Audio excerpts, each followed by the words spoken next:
We'll do it live. Okay. All right, this is Anthony with Mayhem Local Live, and we're still here with John Spinelli at the Spinelli Drum Factory. Good God, there's so much to really touch on. Cover, yeah. You know, I know we've discussed a lot about the innovation of the drums, some of the things that John has done to, I don't know, I guess kind of improve the whole drum experience. Experience, yeah, right? Absolutely. One of the things that I know that I wanted to mention many years ago, you and Casey, because we were talking about Casey in the last one.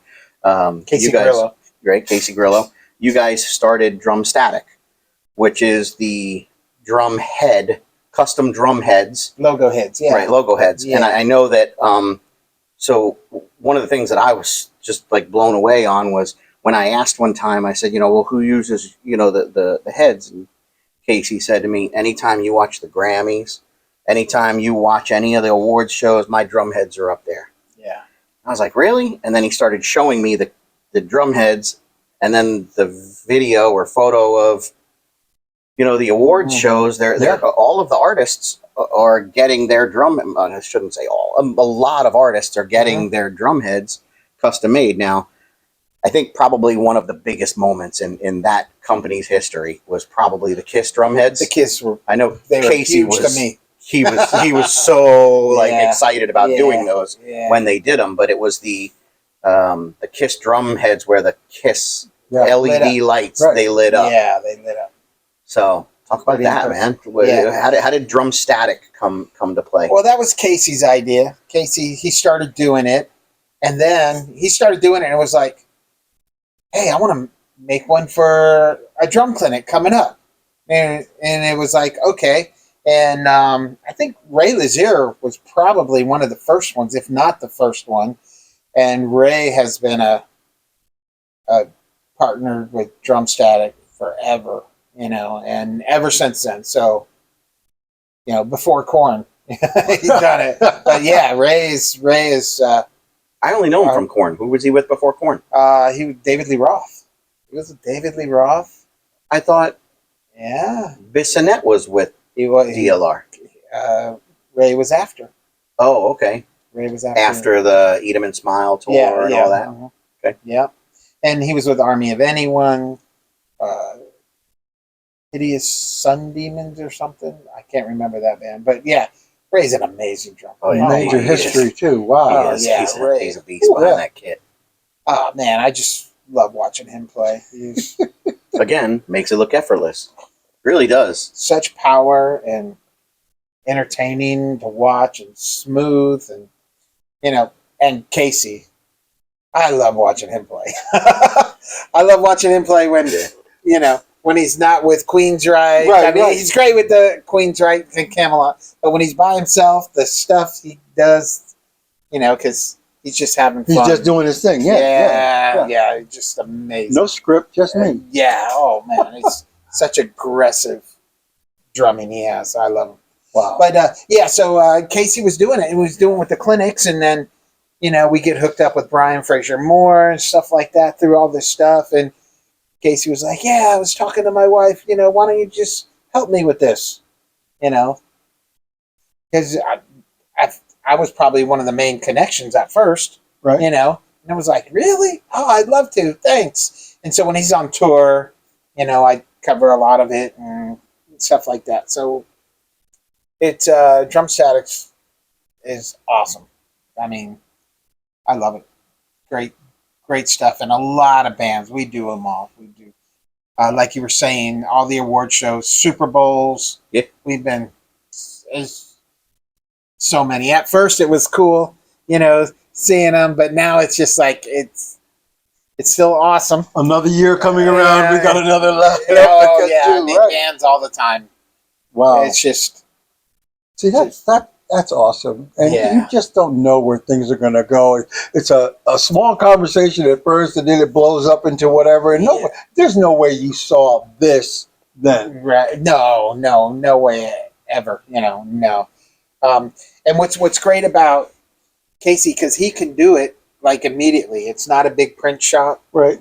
You know, it's just like somebody needs it, you know, next week, or, you know, boom, it can get done. So that's a lot of reason why people come to use Drum Static, is because it is so quick, and that's all reliable, that we do is just drum heads, you know. Yeah, just customize it. Yeah, just that. Yeah, so That's awesome. and That's crazy. Casey's just Crazy. a Something dear, so dear simple friend. that needed on every drum set. Right. You Yeah, know? yeah. Even if you don't know you need it, Yeah. you and, know. and a lot of times that's the reality of it. You Yeah. don't know you need it until you see it. Yeah, You yeah. know? Mm-hmm. Unbelievable. Unbelievable. When are we going to see Spinelli sticks? I don't know. You know, we're focusing on drums right now. You know, people ask about hardware. You know, I do have ideas about hardware and stuff like that, but we just got to focus on Right. the one thing to get that out, get that rolling, get that moving, and go from there. I know you had said strategically planning an expansion, right? You know, you are going to go ahead and take it into that, you know, a little more visible type thing. Is your hopes or dreams or expecting to have this in a big box music store next to a Pearl and next to a, you know, a Yamaha kit? Or, I mean, that would be amazing. That would be long term, you know, way down the road. You know, we have to look at the little things first. You know, I mean, it would be amazing to be a household name, no doubt about that. I feel, and other people have felt the same way, that all drum companies are sooner or later going to get into the free floating business, because it really does make a difference. You know, other companies have done it.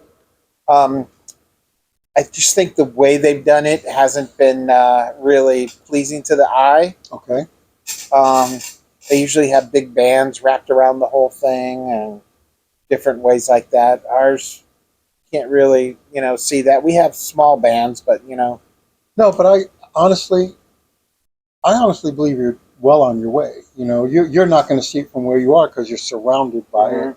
And it's kind of hard to see down the road when you've got the forest for the tree syndrome happening. But certainly Spinelli has made a mark in the industry. And not just the industry, but with the most important people, the artists themselves. That's the driving force. That's the thing that's going to put you out there. So, yeah, you're right. You're concentrating on doing what you do. The rest of it is what they do and how it comes back to you. And that's happening. Yeah, and I appreciate that. Thank you.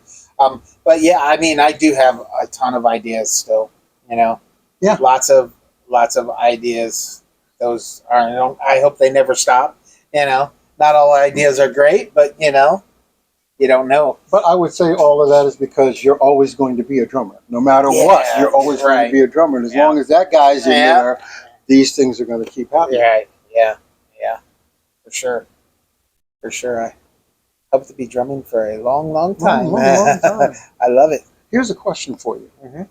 So when you're not here at home, the This is like my home. Wonka's factory. yeah, exactly. You know, home and I base noticed for there are no Oompa Loompas around. It's just John mostly. Yeah. But when you get away from here, when you go out, if you go out, what do you try to see? Where do you go? How does John let all of his hair down? You know, what entertains you? Well, I am a gigging drummer. Okay. So 7 nights a week. well, the hurricane slowed that down a lot, you know. It slowed everybody else down, not you. Well, no, it did. Fortunately, I'm back to, 3 and 4 nights a week, which I'm very grateful. I was, 5 and 6 nights a week. But I love music. I'm not going to lie about that. I like to hear it, and I like to see friends when I'm not playing. But I like movies. Okay. But I rarely go. Keep telling my girlfriend, let's go to a movie. Let's go to a movie. Let's go to a movie. We don't go anyway. We watch a movie. Yeah. But yeah. And speaking about being here all the time, my girls, can you come home early? Hey, what time you gotta get there? She works later too, Right. but you know, she's like, can you get home early? Like, okay. And early is relative, right? Yeah, it's relative. Yeah, we're both on the same kind of. Yeah, like 7 o'clock. Yeah, that's early. Yeah. Yeah. We need a drum factory. Oh, man. I need one of these. Yeah. Yeah. There's like a man cave on steroids. One thing I don't do early is get here early. So. But Like, that's a musician's life. Yeah, That's you a know, musician's life. yeah. I actually had to get here like an hour early today for this. But I played last night. Yeah, I didn't that's what. Yeah, I didn't get home till 1 o'clock in the morning. and that's early compared to Saturday. When I was on the road with Third Street Exit, we didn't stop playing until 3 a.m. Oh yeah. And I remember we were playing this gig at Jimmy Connor's tennis resort down in Fort Myers. Jimmy Connor's tennis resort down in Fort Myers. The younger people don't even know who that is, man. Jimmy Connors was a great tennis player. He was crazy. He In needed to be 1970. medicated. 1970. He was an He wore incredible socks talent. that came all the way up to his knees. Yeah, Oh, I remember and shorts that were above your knees, right? Yeah. So we were playing there, and we would end the night with a particular song. I won't say which one, but eventually management came to us and said, "Okay, you can't close with that song anymore." And we were like, why? He said, because when you get that song out, when you get these people so jacked up, we can't get them to leave when you go. And we're shutting down at 3 o'clock in the morning. It's 4 o'clock before they get those people out the door. So now when I see these guys, they're only playing till like midnight. I'm thinking, man, midnight, we would just be getting warmed up started. good. I remember the day. Mm-hmm. Yeah. I'm grateful at my age that to get done a little early. And then I liked a while back when you finished at 11, then you can go see your other friends playing. Yeah. You know? Yep. But now it's like 12 o'clock, 1 o'clock if you're lucky. Yeah. It's funny though, because back in the day, if we went out, we didn't even get ready to go until about 11 11 o'clock. o'clock at night, Right? That's when I was taking a shower. Yeah. 10:30. Yeah. The kids that had to be home at 11 were out early. Yeah. And it's changed. The live music has changed. Obviously, the crowds are a little older, right? So instead of these bands starting at 11:30, 12 o'clock, now they start at 9 o'clock or 8 o'clock. 7 Now o'clock. 7 o'clock, it's creeped down. Yeah. And they're done by, Right. earlier times. Well, back then we did 5 45-minute sets. Yeah. So we would start at like 5 45-minute sets. Yeah, every night. Yeah. And we didn't do like the one-offs like they do now. I don't know how you guys do it. Oh, yeah. Where they're playing this place tonight and then that place the next night or whatever, unless you're like really touring. Back then, we would be booked into a place for a week or 2 weeks. Right. We never really did You were more there than for 2 a weeks in one you were particular there for a place. set amount of time. But you came, you set up, you were there. You didn't have to worry about it until your agent got in touch with you and said, here's where your next gig is going to be or whatever. These guys are setting up and breaking down all in the same wind. And it's like, God bless you, because no. Yeah. Well, tonight my gig's 7 to 10. It's only 3 hours. Yeah. That's not bad. Yeah, there you go. Hit it and quit it, baby. That's it, man. Well, so let's talk a little bit about this, because I can't not mention some of your proteges. Okay. Oh, okay. You've done a lot of lessons in the Tampa area, right? You've touched a lot of beginners, right? I obviously for me, most notable is Natalie. Yeah. Di Pergola. Yep. John called me up one day and he goes, "Hey, I got a great article for your magazine. You need to come to the shop tomorrow at like 2 p.m. And I was like, "Who is it?" He goes, "Just come. It's one of my students. She's amazing. Come out." Okay, student. Okay. I kind of didn't get it, and I went out there, and she was like 5, 6 years old, maybe. Yeah, maybe a little older than that, but yeah. What was she, 7, 8? Like, I mean, she was just this little girl. No more than 8 or 9. Little girl. And she sat down and started playing, and I was just like, holy cow. Like, she was amazing right out the jump. Right. Yeah. And, I mean, you connected her with Blackwell. Yeah. You connected her with other people that she was taking a series of lessons from. Not like, forever lessons. But so with my students, because I taught a lot before I was managing the store, running the store. And And then when I was managing the store, I had a few students, but not a whole lot. But I always encouraged them when we had a drum clinic, if they were offering lessons, take a lesson with this guy. Take a lesson with everybody. Right. Not, not just me. Everybody. Learn as much as you can. And Natalie would take these lessons with these guys, and she was gifted. She had a sound. She could create a sound, just play a regular beat.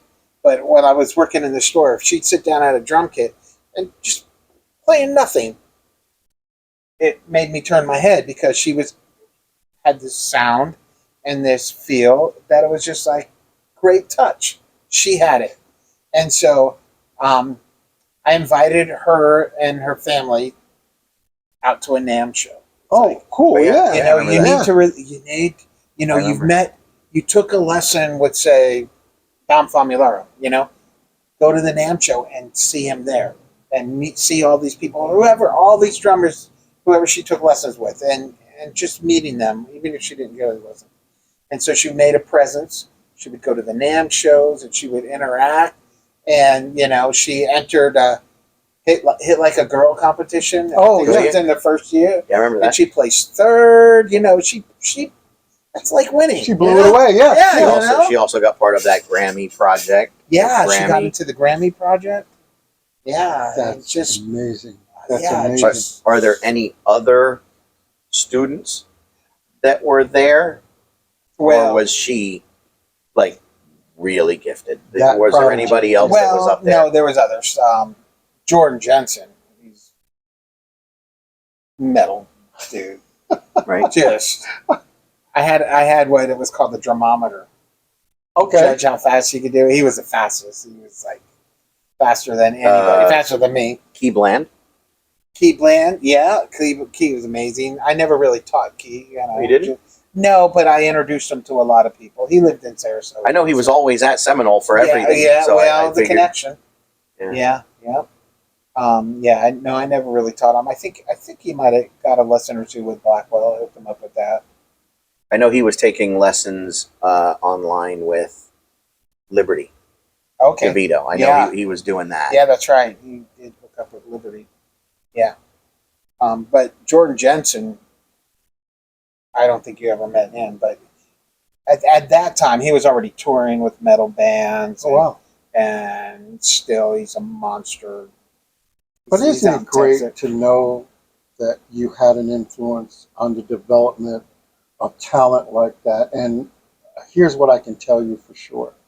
Being with Clearwater Jazz, we've had the privilege of influencing a lot of young artists who have grown up and gone on to do incredibly great things.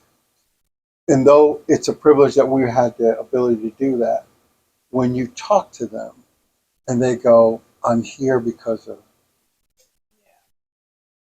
it's what you did means to them. Right. Even though I know, like Jordan will say that from time to time.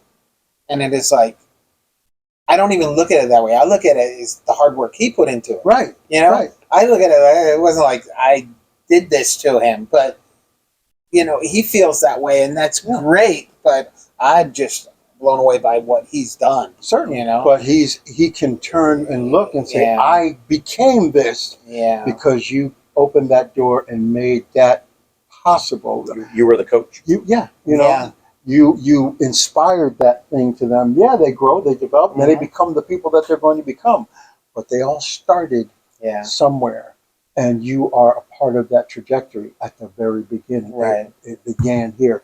And like I said, what we look at when we say we were privileged to do these things and have these influences, it's when you hear it from them that they are who they are because...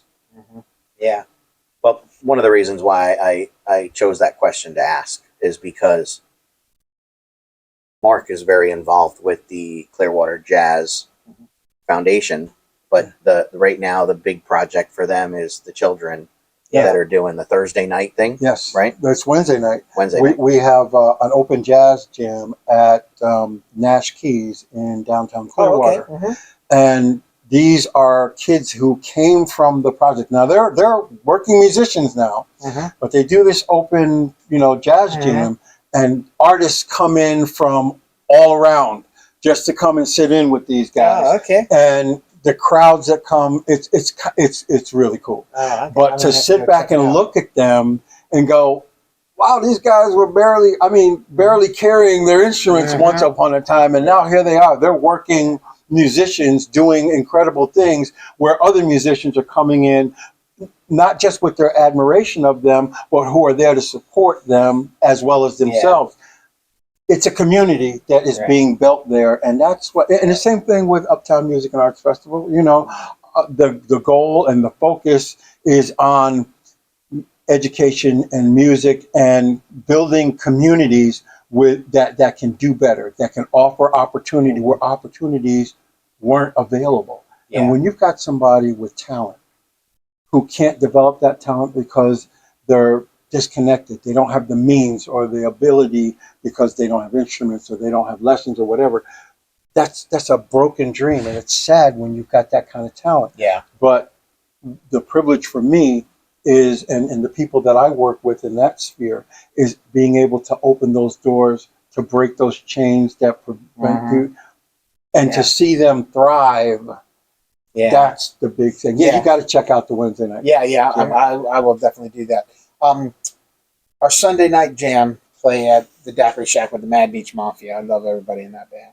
Just great people. Mad Beef Mafia. You've been doing that for a long time. Oh my God! How long has that band been going? I would have to say 13, 14 years maybe.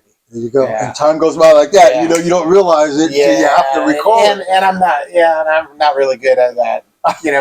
We started. Some people know dates. Yeah. But that band started with Johnny Middleton from Trans-Siberian Orchestra. Wow! Come on, the bass player. Yeah. Yep. And Jimmy DeLisi, guitar player, songwriter for Juliet back in the day, and it's evolved. We started doing it, and then we got Twinkle Yoakam from Sarasota. Okay. Twinkle was the lady that was on Michael Allman's song that he was playing us from his new CD. Yep. Yeah. He played that for us. Yeah. Yeah. She's awesome. Twinkle's amazing. Awesome. Yeah. So we host an open mic, and Leo Benetti on bass, of course. But we host an open mic every Sunday at the Daiquiri Shack on Madeira Beach. Is that Leo from Seminole? No, that was Leo. Leo. Yeah. Potato. Yeah. But we get some young kids in there. Yeah. And Nazri Van Gelder, who's been going there since she was 9 years old. Awesome. I met her at Seminole Music, and I says, "You have got to come out to this jam." And she's awesome. Now she just turned 18 and is going to Berkeley. Oh, yeah. She's this year. Yep. She's fundraising to help her with her cost of going to Berkeley. A lot of Clearwater Jazz people going out to Berkeley. Yeah. We give out the scholarships every time we can. Yeah. So we've a lot of young kids have been doing that. And recently a young guitar player has been coming out and shreds, and his brother is a drummer, and he's been coming out. John goes, yeah, well, shredder, because he can do it. And he's like 9 or 10 years old, I guess. Oh man! Wow. And see, his parents, like Natalie DePergolas, kept on me and asked me to give him drum lessons, and it's like, my schedule, and I finally said okay. And last Tuesday was his first lesson, and he's a smart kid. He's really smart. I didn't know how he was going to take these things, and focused on getting a sound, and he heard the difference, and I think he's going to be really good. Yeah, really the good. Birth of a monster. Yeah. So here's another one. So let's see. That's great. How long have you been teaching in the Tampa area? Oh my gosh, since high school. I started in high school, and that was a couple years ago. Yeah, he's not trying to go back that far. You're only turning 25 next year. Yeah, right? Next year I'll be 25. He's not looking all the way back. Yeah. He's just doing this. Yeah, I started teaching in high school before I should be, I guess. But but yeah, I started in high school, and then after high school, started doing the marching band Uh-huh. there, and as well as private lessons, and go on the road for a while, and then you don't teach, and then you come back and start teaching again, and that was a long time ago. Well, that's a testament to your personal talent, really. That because everybody can't teach. Yeah, Everybody can't teach. You have to have, there's another side of your brain that you have to have to be able to take your talent and turn that into a teachable thing and then translate it effectively to an open mind. And that in itself is a testament to your talent. What's amazing since you mentioned that? Me seeing a lot of professional drummers in big bands where they don't really know much about their instrument, And it would drive you crazy to think, how is that possible? Right. If they didn't have a drum tech, their drums wouldn't be tuned so well, Right. And it's amazing, and I'm not taking anything away from them. Oh, yeah. God bless them and doing what they do, but they're still creators. That's what they're creators, and that's the key to it all. But a lot of people don't really know what might be going on or not going on. Right. It's like the race car driver. I was just thinking, a race car driver does not know how to put that car together. No. Yeah, you would think. There's no way you could be a touring drummer if you never actually put your kit together. Well, they can put it together, but they can't. They don't know how to tune. Not professional. Not at. Yeah, That's like a guitar player that doesn't know how to look at tune a lot guitar. of the professional musicians that don't read different, music. though. Yeah. It's a little bit different than because to tune a guitar, to play a guitar, you have to understand the intervals, and so you'd have to be able to tune your guitar. It's understanding intervals. Drums, no, you don't have to know intervals, and it's rhythmic, so it's Science. A different kind. I learned A different today science kind. and drums. Those are metrics, I guess you would. Yeah. But I mean, again, you've got world-class musicians out there who could not read a possible note. They don't read music, but you wouldn't know that. Tommy Lee. Yeah, remember when he did his reality show? Yeah. He went back to college, and they wouldn't let him on the field to do the drum line because he couldn't read music. Yeah. Lionel Richie, same way. Doesn't read music. But one of the greatest artists out there, but there are great artists who they didn't learn to read music. So it's funny because that's how I met Steve Wackles. Yeah. So you remember Ronnie Miller from 98 Rock? He did the pit with on Friday night, but he was also the drummer in Tampa. Okay. Tiger. Like he did a bunch of punk stuff. But so I started playing drums when I was 11, right? And when you learn, it's you don't even get a drum kit. It's all pads, and you're learning your paradiddles, right? Got it, yeah. And you learn by sheet music. And then you don't use sheet music. Trust me, you forget that. So about every 3 or 4 years when I got a little older, about every 3 or 4 years, I'd be like, God, I don't remember how to read music at all. Like I could look at a sheet music and it's gibberish. I don't remember any of it. So I said to Ron, hey, I've been good friends with him and his whole family forever. And I said to him, man, I wish there was somebody I knew around here that would do lessons. I'd love to just do like Drum 101. And he goes, oh, let me connect you with Steve. He does lessons over at Mars. That's how I met him.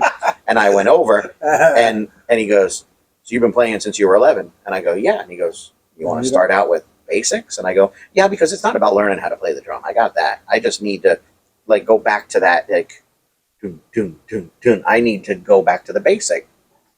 And he was like, okay, my basic, it comes with like a little coloring book because I usually give these to like little kids. And I go, looks like I'm coloring tonight. Let's do this. And it was so funny, but I did. That's how I met him. I took a couple lessons with him. Yeah. And then maybe about 2 or 3 years later, I called him up and I was like, hey man, you got some time? I want to refresh. And he was like, dude, you don't need to refresh. And I'm like, trust me, I forgot it all. So, I can't read a note. I will say this. Remember along the lines of what we were talking about with Mayhem Magazine and John connecting me with just so many people. One day John called me and he says, hey, next week you got some time? You want to come out to Seminole Elementary School? Like, why would I go to the elementary school? He says, we're doing a clinic with Roland Drums and wow. Johnny Rabb from Okay. Collective Johnny Soul. Rowe. Yeah. So I said, of course, yeah, of course I'd love to come and do that, right? So we went out, we did the whole day there with the music department, and the other guy was awesome. He was cool. And the guy from Roland that was with us. Yeah, Dan. Dan. Yeah, he was so nice. Everybody was really cool. And then after that, the music teacher reached out to me and asked me to come and do the teach-in. Like, would you come and would you talk about Mayhem and do the teach-in?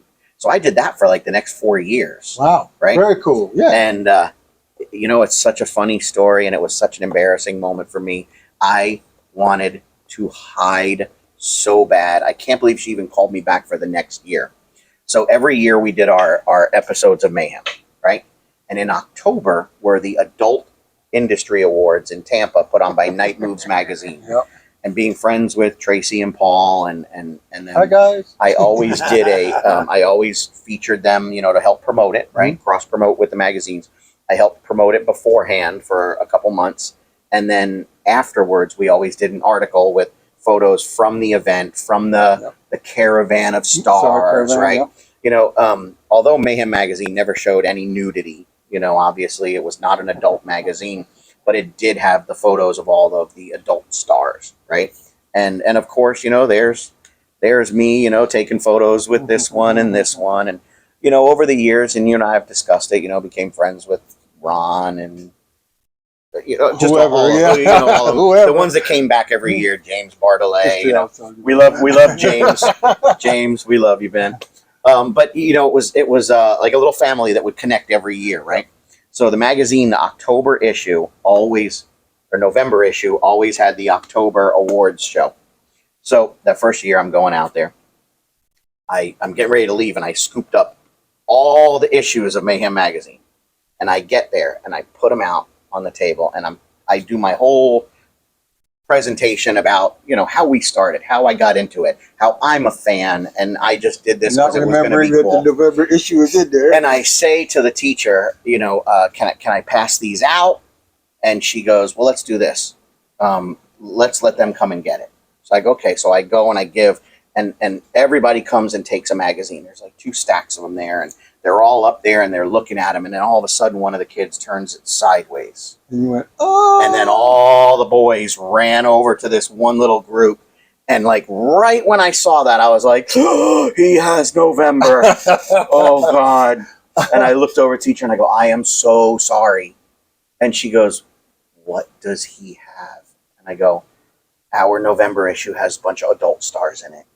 And she's like, okay, I'll go get that. And she goes up and she takes it from him. But now, like, the next 20 minutes was, do you always put naked ladies in your magazine? And I was just mortified. And then the next year she called me, hey, do you want to come back and talk to the kids? I was like, do you really want me to? Yeah, but just don't bring November. And then the next year I brought Jason Taylor with me. He went up and he played, for the kids. And then the next year I brought Dave, who is the drummer of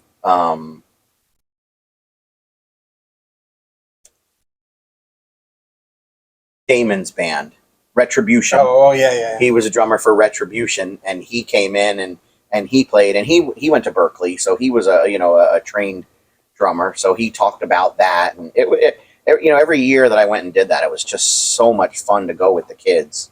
So, and the reason why I bring that up, we are in November, we are going to be doing a segment with Mayhem Local Live with Johnny Rabb. That'll be coming up. Yeah. So Collective Soul's coming to town. Yep. We will be sitting with him. Johnny's awesome. I love that guy. I have to say, all of the clinics that you did at Seminole Music, I wish you'd start them up again. They were great. Yeah. I'm sure there's cost involved. How much time you got? Exactly. Yeah, no, I'm sure there's cost involved with that. Yeah. But we do. We've done some stuff here. when you go to that, right? Yeah. And it's the chairs are around the drum set, they're right there. like the artist is literally Yeah. 5 feet in front of you, and he's just taking questions and talking about, you know, what he does and how he does it. And, you know, it's just such an amazing experience, you know, not on a fan level, but on a musician level and a fan level. And that makes a major impact too, because it's interactive. It's real interactiveness, not what they do on these computers. And I really think that has the most impact that you could possibly have, because people need to know that talent is tangible. Yeah. And when they have experiences like that, they can see themselves there, because that person is live and in the flesh. They're just regular people. Yeah, and they're regular people. I remember Mark Schulman, one of the things, you know, there's like takeaways from every one of the guys that came in, right? Course. Mark Schulman came in and he goes, well, one of the reasons why I was successful as I was being hired to do studio work was I was like a walking metronome, right? Yeah. And then he said there nobody could keep time like me, and that's what they wanted, was people that could keep time. And then one of the other things that he said was, everybody, if you want my phone number, just ask for it and I'll give it to you. He said he spent his whole life giving out his phone number. He will never turn down a paying gig. And he would literally, if you called him and it was for business, he would take your phone call in a heartbeat. And I mean, who else does that?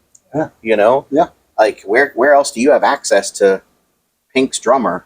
You're like, here, take down my phone number. It was, but he would do studio work for anybody that would hire him in. It didn't matter that he was on tour with Pink. He would, you know, and then Luke Bryan's drummer, Kent Slucher, right? So Kent, he came in, he did his, you know, drum clinic, and one of the cool things that I see him now on his Instagram and his Facebook is he'll say,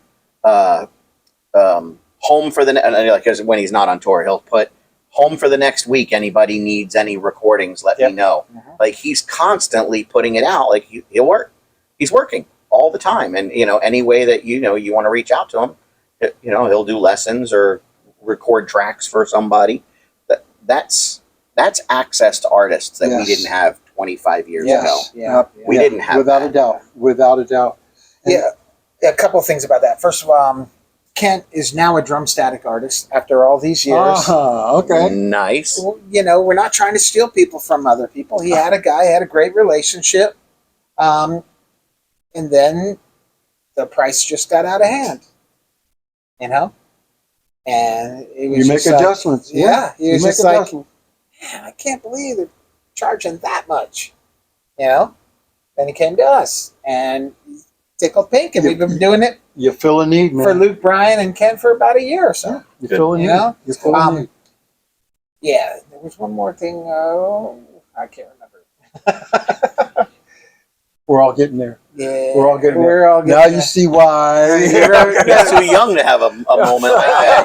You're going to be 25 next year. Oh, that's right. Yeah, well, you know, get 24. Yes, things start to happen, right? Yeah. Or not. You were talking about drum static, and you know, Luke, now Kent's doing his stuff with you. Yeah. It's especially with Casey being out on that touring road. You know, he is meeting friends all the time. You know, when he's out playing shows where there's multiple artists on it. So for him, I'm sure the connections for him to be saying, you know, hey, and by the way, I make drum heads. Hey, by the way.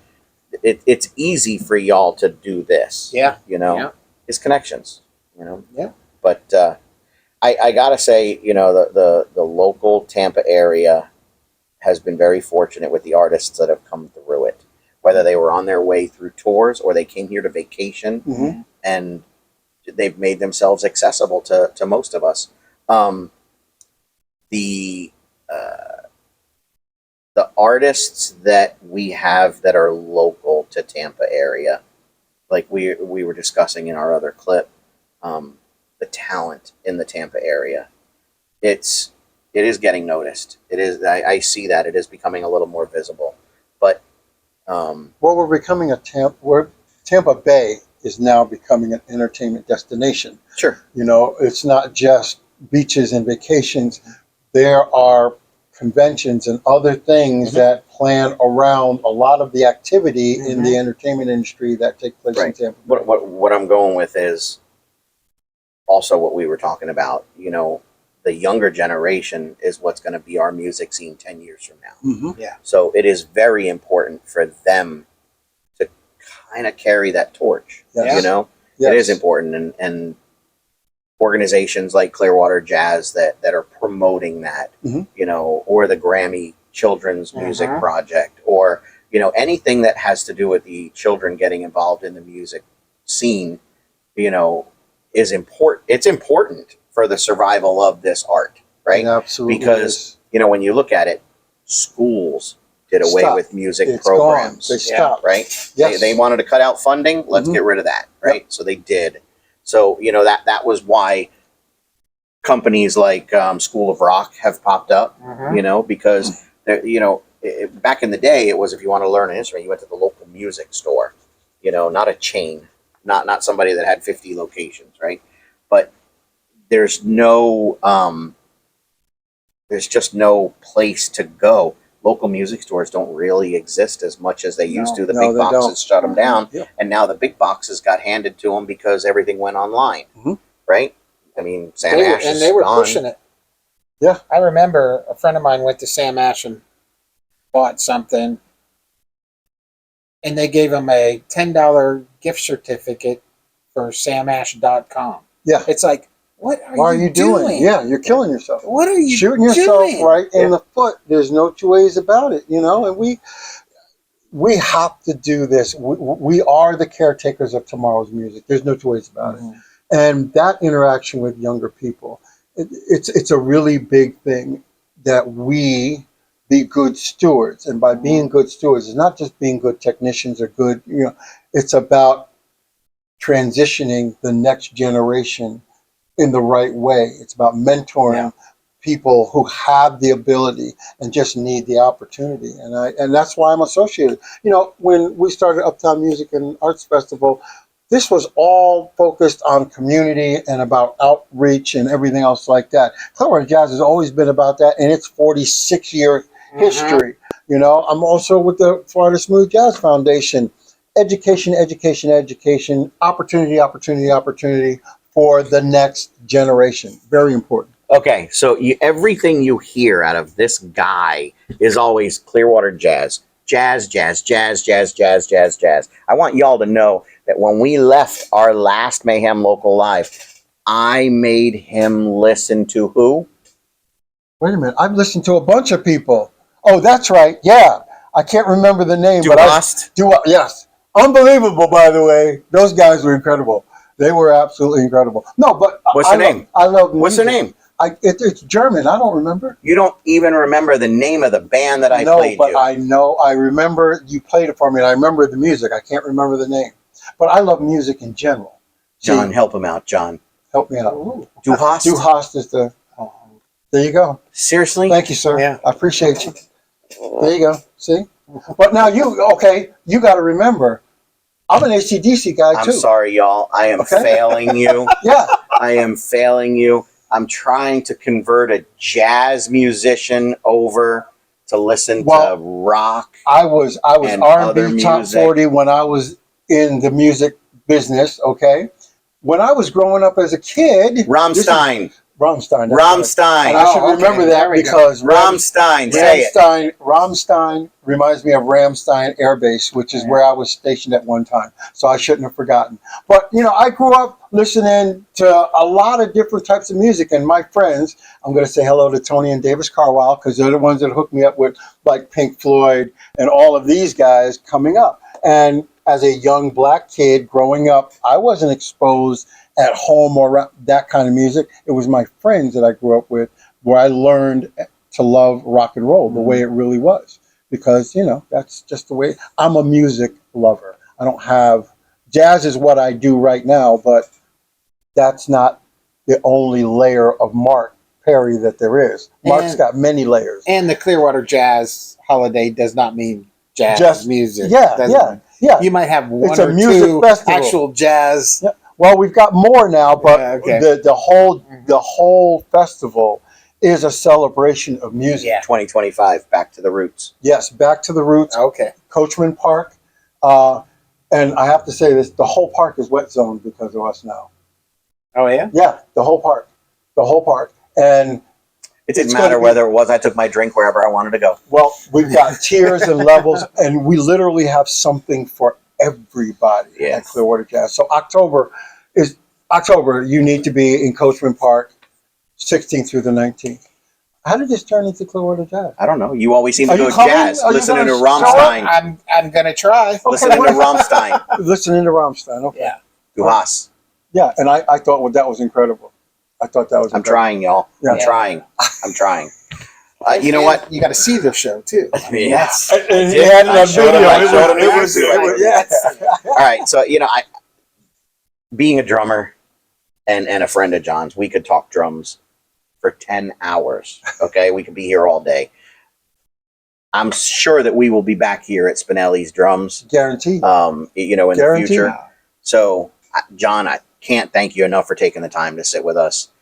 It's been awesome learning about the science of your drums. Absolutely. Okay. Well, thank you, man. I will say that I enjoyed it. it is science behind it. It's not just throwing stuff together and selling it. You always seem to lead out with the question that you ask everybody. Mhm. Go ahead. Well, my question to you would be literally this. In the world that you operate in now, Mhm. when Spinelli Drums is moving on, do you have a trajectory with your company larger than just creating drums? Well, I would like it to be more of a community instead of just a drum company, Mhm. and we've talked a lot about that, and how our relationship really started was because of community, just bringing people together, and even guitar players can hang out, that kind of thing. But yeah, I really hope have a big vision for the brand to continue on long after I'm gone, and